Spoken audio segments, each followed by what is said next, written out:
Hey everyone, welcome to another episode of Not Alone. We are here with the famous Dr. Z. And for those of you who don't know, she has a book out. So you should probably check out that book and we'll let her tell us more about it. It's called On Your Terms. But Dr. Z, first onto you. Tell us more about who you are, what you do, and what On Your Terms is about.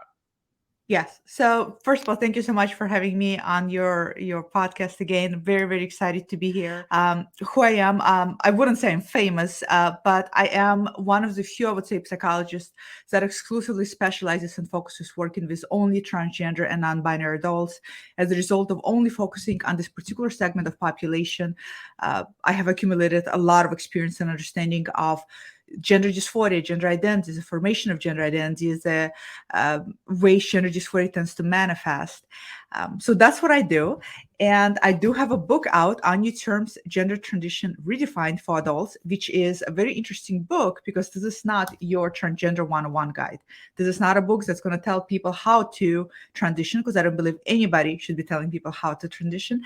This is a book that is meant to empower a person and meant to break their limited beliefs in regards to things that they're going through. So that's interesting. You talk about breaking limited beliefs, but when we start talking about breaking limited beliefs, it starts from having those beliefs. So one of the key pieces of that, Dr. Z, is this idea that there is a consistent, constant gender dysphoria. Could you talk a little bit about when you talk to your patients, when you talk to people who are experiencing gender dysphoria, what is that experience like? Is it a constant sort of all day, every day, I feel like I'm in the wrong body? Or is it more of a spurts and starts and stops? And how does that work? It can be constant, and for some people it is constant and ongoing, but for a lot of other people it is not constant. Gender dysphoria, the way I describe it, is I always often call it a beast. I call it a silent assassin because it strikes you when you don't expect it. It has no discernible patterns to it. It has no logic to it. One day you can wake up and feel like you're doing pretty well. By the mid-afternoon, suddenly you're experiencing tremendous amount of gentle dysphoria. By evening, suddenly the dysphoria tends to dissipate and you don't feel it. For some people, it may be present throughout the day. So it varies drastically based on individuals. And the reason why it varies and the degree to which it varies has a lot to do with how aware and in touch people are with their gender. Whether it is gender that they're aware that they do have, who they are on the inside in terms of their subjective reality and relationship to their gender. In other words, how aware are they that they even have incongruency to begin with? If somebody just started to scratch the surface, started to feel like something is going off here, something doesn't feel right, I wonder why I don't feel comfortable with my body, the dysphoria may feel differently than for somebody who's been self-aware of that incongruency for a duration of time. The longer you've been self-aware of the incongruency, the higher, or I would say, the more challenging it is in terms of feeling and dealing with dysphoria. So I think I want to start maybe a little bit earlier than this. You talk about gender dysphoria, but there is this concept of gender identity and Yes. comparing that to gender presentation. And could you talk a little bit about what the difference is and what constitutes gender dysphoria? Is it in the identity or is it in the presentation? Okay, that's a great question. And that's a question that a lot of people get kind of wrapped up in and confused about. Gender dysphoria, simply put, is a psychological distress a person feels that tends to arise out of an incongruency they feel with the gender assigned at birth. It's very important to recognize it as a specific distress. Why? Because you can experience gender dysphoria as arising out of incongruency that has nothing to do with your core gender identity. For example, if let's say you have a severe body dysmorphia and you already have a conflict with your body parts, you may start feeling something that will be akin to gender dysphoria, but we have to understand where does it arises from, right? To help a person understand what it ties to. So that's very important to recognize. For individuals who identify transgender, gender dysphoria is often almost present. Why? Because transgender simply implies somebody who's not comfortable with their gender assigned at birth. They identify as something other than what they were assigned. As a result, there's going to be tension. The tension is the dysphoria. And some people have that at an early age, and some people develop it later into the adulthood as they become aware. So it really varies. So I want to repeat what you said. You could have dysphoria that's tied to either your identity or to your presentation. Is that, did I get that correctly, first of all? Well, yes and no. No. So you can experience gender dysphoria. What's important is to distinguish where is it stemming from. If it's stemming from gender identity incongruency, then that's gender dysphoria. If your dysphoria is stemming from something else, that's something else. So it's really important. For example, a person can say, I feel very comfortable with my body. I feel very comfortable with my gender assigned at birth. But at times I feel and experience dysphoria because I had experiences in relationship to my body that don't make me comfortable. So it's very complex. It's not as easy cut subject as somebody feels incongruency, immediately that gender dysphoria. It's really much more nuanced. And that's really important to understand too. And I apologize. I'm not as smart as you, so I apologize for asking stupid questions. But I'm going to try Those to. are great questions, and you're very intelligent. So Very fine. But let's explore that. So let's take someone who identifies as a butch lesbian. So she feels that she is a woman in her core. Yeah. So if she dresses up in a butch manner, in sort of a plaid shirt, so your stereotypical look, if you will, right? And one might argue that if she likes dressing up as that, and someone tries to put her into a dress, and she does not like that, that would technically not be gender dysphoria because she's happy with her gender, but it would be, say, expression, a dysphoric expression. Is that what you're talking about? So there's gender dysphoria and there's expression dysphoria, if you will? I wouldn't say expression dysphoria. I would say that individual. So you're describing a person that is very comfortable with their core. Their core is my core identity is a woman. My expression, how I would like to express myself and how I like to show up in the world is much more masculine in presentation, right? Yes. Our expression can be in disalignment, not necessarily linked or aligned to our core gender identity, right? So for that individual, if you were to impose for them to wear hyper feminine clothing, it would make them very uncomfortable. It may even lead for them to feel and experience dysphoria, but the dysphoria is not going to be linked to their core gender identity. It's going to be, so I wouldn't call it expression dysphoria. There's, this like inventing a new word, but the person will definitely feel discomfort and tension. But again, that would be different than feeling an incongruency with their core. Okay. So I appreciate you helping clarify that. So my question then is, so you're saying that you would be in a situation where you could experience and feel this dysphoria, but it's not necessarily literally during the course of a day. You might go in and out. So what is there any such thing as a trigger that causes this type of dysphoria overall? Again, no rules exist, but still. Yes, I would say one of the biggest things that I see pattern-wise that tends to trigger dysphoria individuals that experience gender dysphoria as a result of incongruency would be the external world. It is oftentimes the way the world tends to respond and tend to engage with those individuals. Because here's the thing, if on the inside your authentic gender identity is, for example, a woman, right, but your gender assigned at birth is male,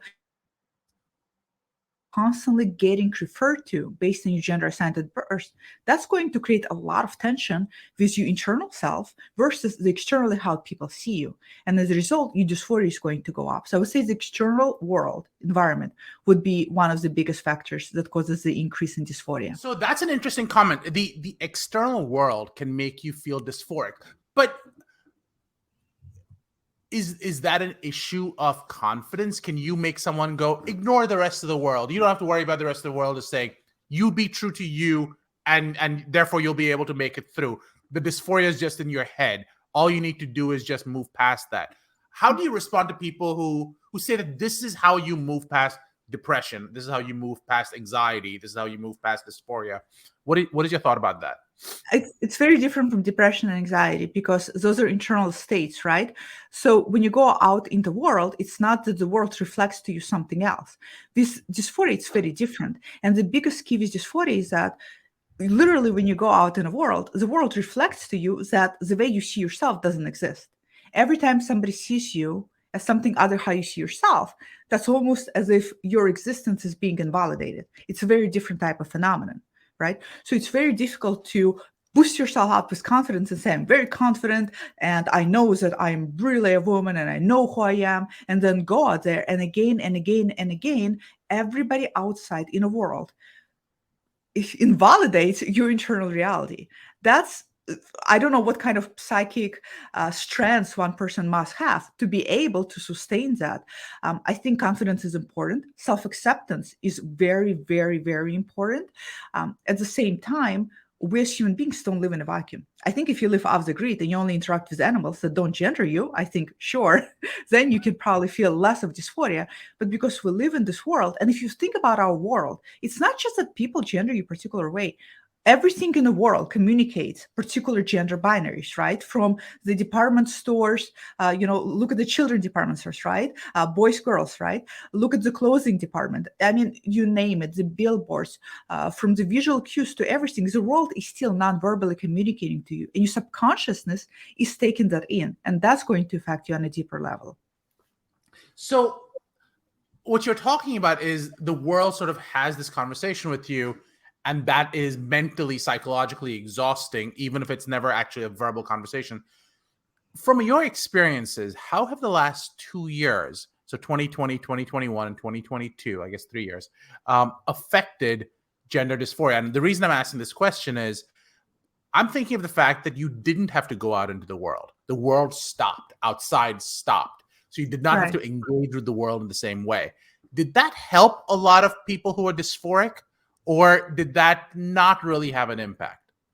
So the COVID period that we're talking about, right? The incubation period that a lot of us found ourselves in, what I experienced witnessing in terms of people I worked with is that it actually made a lot of people realize what's happening with them internally.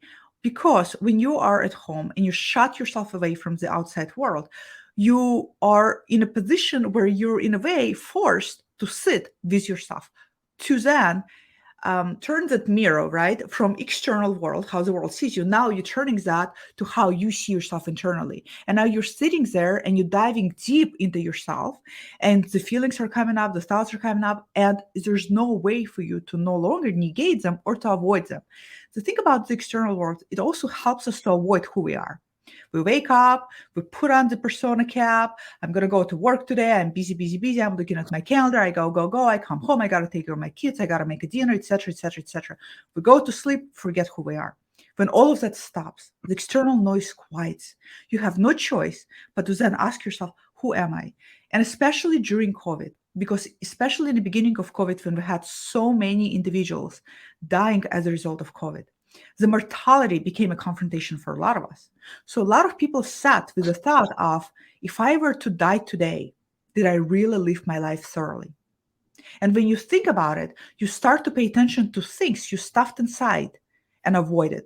And one of the things for a lot of people was dysphoria. So for a lot of people, actually, what I experienced is it was a COVID period during which a lot of them either realized, hey, this is my gender assigned birth is not something I'm very comfortable with at all, or hey, these feelings I've been having are telling me something and they're not going away, and I have to deal with them now. So are you seeing, so I have loads of questions, but we'll get back to them.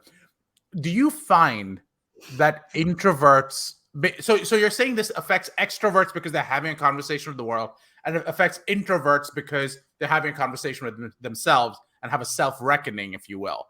Is that, first of all, fair to phrase it that way?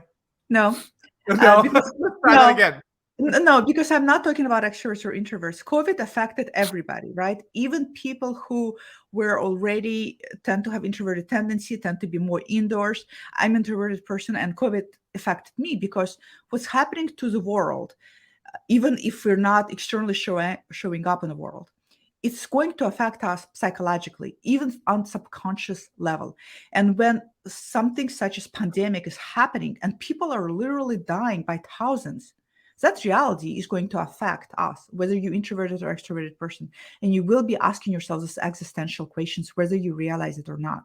So I wouldn't say that for extroverts, the world stopped, right? Introverts also have to go outside in the real world. They carry jobs, they do things. They're just people that get overwhelmed energetically with interacting with social beings, and they need the time to recharge themselves. But they still had to go outside too. So I guess what I was asking is they minimize those contacts, but you're right. Just because you minimize it doesn't mean you eliminate it, and therefore you have the same pressures, if you will. What has been your experience in terms of the ages of the people who are facing this? And I'm trying to phrase this idea of gender identity and this dysphoria. Are you seeing more people? So I'm talking about baby boomers, Gen X, millennials, and I guess now Gen Alpha, I guess is the next one. If you compare them, are you seeing the same approximate percentage across all the age groups? Or are you seeing different percentages in terms of some have had to sit with it for longer periods of time, some have had to deal with society accepting this type of expression and identity more? What are you seeing in terms of trends? So, in terms of trends, and before I point it out, let's remind ourselves I work with adults only, right? So, I work with anybody age 18 and up. So, my trends are going to be specific to population I'm exposed to. What I've seen in terms of patterns of individuals I've been working with, I have seen much more older adults, I would say age 55 and up, coming out and starting to, one way or another, realize they have to find a way to deal with their gender dysphoria, or a way to help them cope with it, or maybe even figure out if transition is for them, because let's remember, it's not for everybody. So I have seen a lot of older adults. I think the reason why there's older adults is, one, because we finally have, the world is talking about it, right? Right now, it's much more, I would hasten to say safer given current climate, but in some states, it's still much more open to explore your gender identity than it was when they were growing up. So also, because the landscape of gender is shifting, these adults are now facing this kind of a new language vernacular, if you will, to help them understand their internal experiences. And that helps them to bring up a more insightful aspects in relationship to themselves. So I see a lot of older adults. And then I also see a lot of individuals who are having a realization later in life, who, whether they had a regression happen to their gender or something else took place, where suddenly they feel like they woke up one day and they feel this severe incongruency, and suddenly everything about their life makes sense, which I call dormancy effect. This part of you that has been asleep, and then suddenly it's now, here we go, it's awake. And there's almost always a reason for it. For a lot of people, there always has been traces to childhood. They just haven't made sense of it. And now that they're looking at it through the lens that they have now, they suddenly start to realize. Oh, that's really interesting. So you use the word dormancy to indicate it's been dormant the whole time. I when we started this conversation, I was thinking we'd be talking about dormancy, and I was thinking about the constant cycle of binging and purging of clothes that a lot of gender dysphoric people feel and go through, and this idea that they're collecting clothes, and then they go, oh, I don't feel like this anymore, and it goes dormant for a period of time and it starts again. That's not what you're talking about. You're talking about it's dormant and then there's an awakening. Yes. And so what it obviously COVID was a indicator of what sort of propelled this dormancy to be awakened. What are you seeing in terms of trends? Because when you're talking about older adults, you're talking about 55 and over. I would argue that in many ways they have a settled life.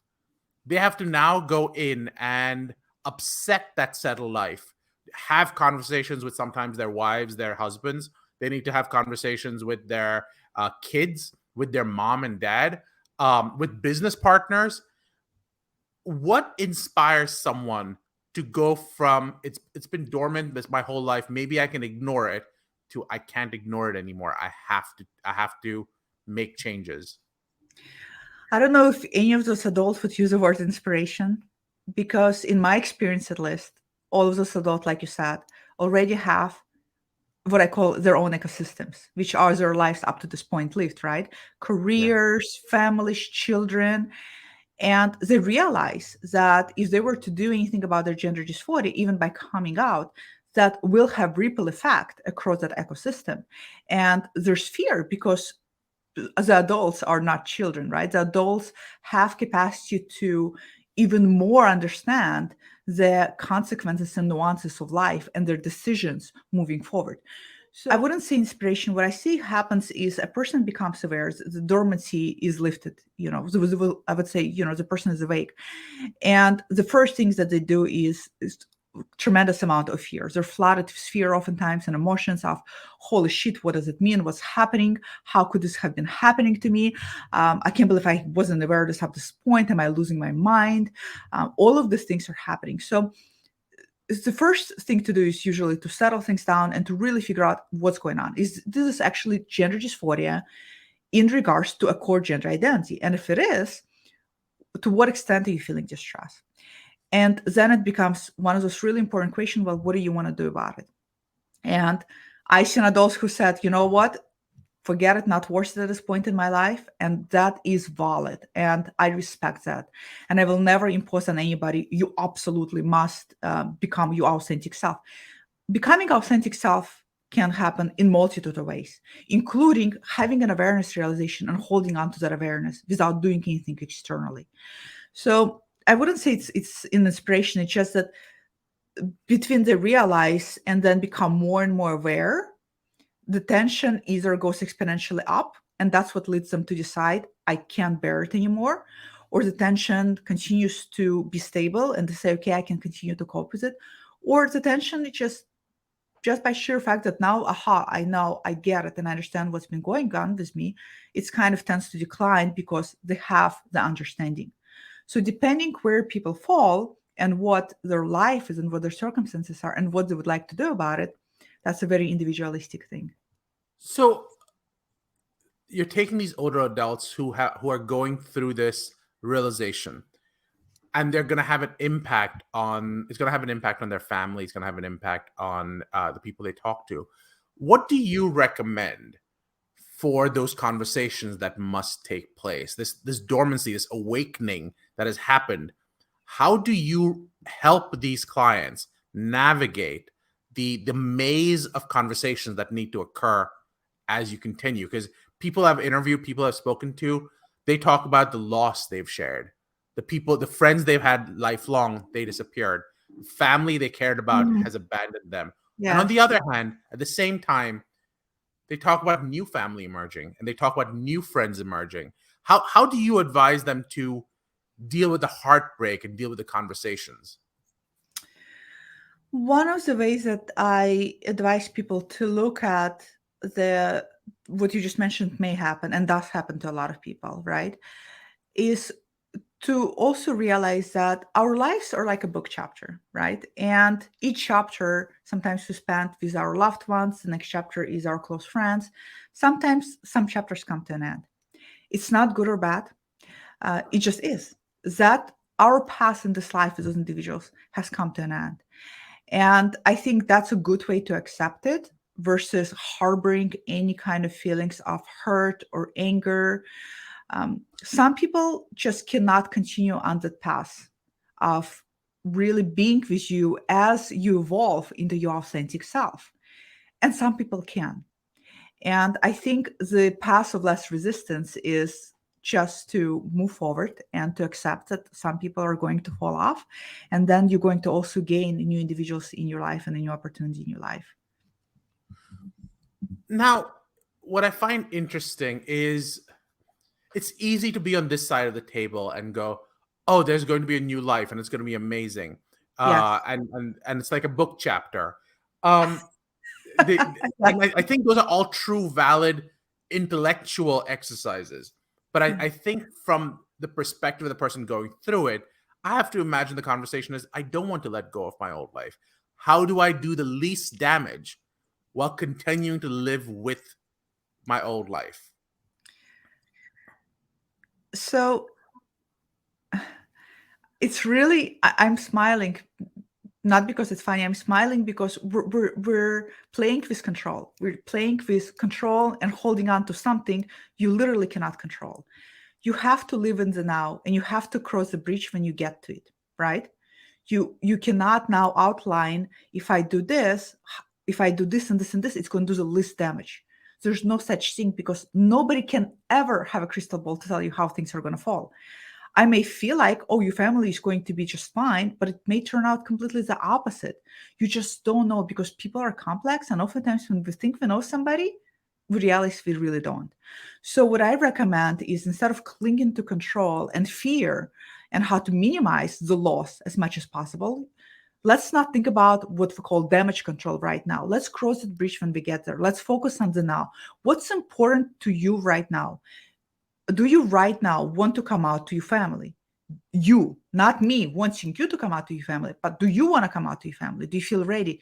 Yes. Okay. Let's find a way to do it. Let's find language to explain to them what is happening to them. Let's find space for them to be able to sit in. Let's find also support for them to go and see, that will help them through this process. This is the best plan we have at this place.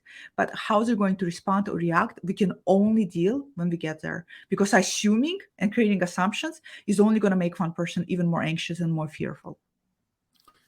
So what about those people who say, maybe I can only tell some of my family or some of my friends, and I don't tell the others, and that way I can keep control, because that way I know, and I know you're smiling because it's not an issue of control, but I can, these conversations I've had, Yes. they talk about, well, maybe what I can do is I can just take low level hormones, so I can be who I am, but only to those people I want to be who I am with. Maybe Yeah. I tell my son, but I don't tell my daughter. I tell my daughter, but don't tell my son.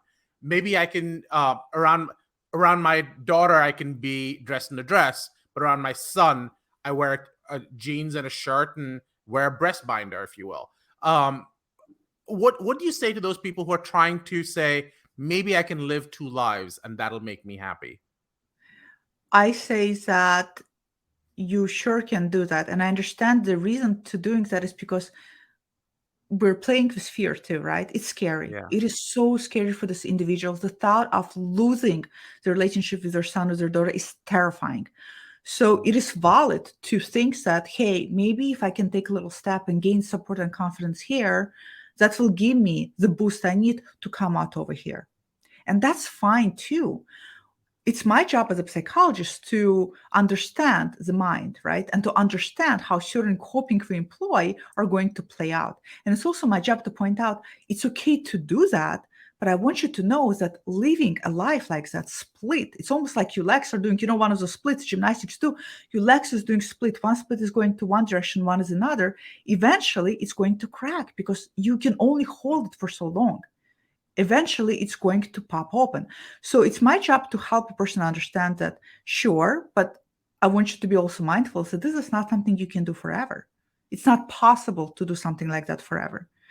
So at that point, they make a decision what's right for them, right? Again, it's not my place to tell them how to do that. But I had many people who've done just that, who started off by coming out to very close friends because they knew they would be supportive, waited a period of time, went on a low dose of hormones, right? And then when they felt more confidence and when they felt more comfortable, they came out to another person. Down the road, they came out to somebody else. Some people, they do it all the way like ripping a band-aid. They come out to everybody and then they deal with how the chips will fall. Everybody's different. We all, it's like you and I, right? We have things we're afraid of. We have things we want to confront. You and I are going to deal with it differently. I may dive right in because I like to confront fear. I just like, okay, let's just all do it. Somebody else might not.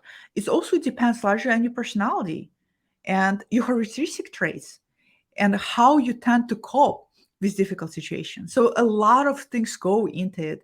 And that's why it's such a holistic and individualistic process, because not two people are going to come out in exactly the same way. And everybody's going to have different fears, by the way, too.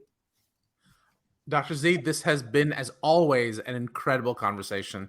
Before we go, do you want to tell us more about your book again and where people can buy it?